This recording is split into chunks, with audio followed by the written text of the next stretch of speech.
Мынау Көкпек тауының ұшы.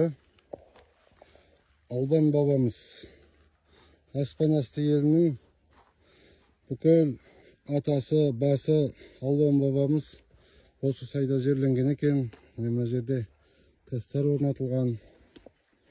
Мына жерге ескі бесік әкеп қойыпты. Осынау кең аңғардың іші мінекей. Осы жерге келіп құран бағыштап, Албан бабамыздың жерленген жері. Райымбек бабамыз сонау қалмақтармен айқасып, қазақтың әскері, Райымбек бабамыздың әскері осы қазақтың жері үшін осындай көрікті қорғау мақсатында сусыз қаңырап, аттары да әскері де жаңағы сусыз жатқан кезде Райымбек бабамыз анау сайда көкойнақты жетектеп, мынау ескерткіш орнатылған жерден сайды өрлеп, жаңғыз өзі осы сайдың ішіне кіріп кеткен екен. Жаңғыз өзі өрлеп осы жерге келген кезде қасиетті көкойнақ мына жерге келіп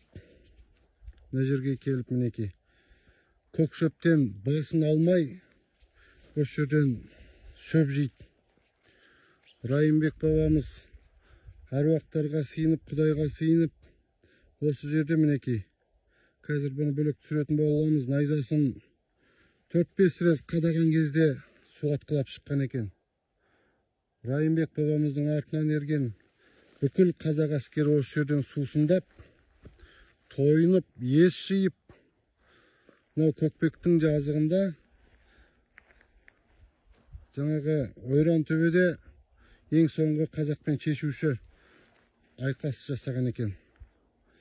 Құрметті ұлы елдің ұрпақтары, құрметті қазақ елі, осы жерді біле жүргендеріңіз жөн.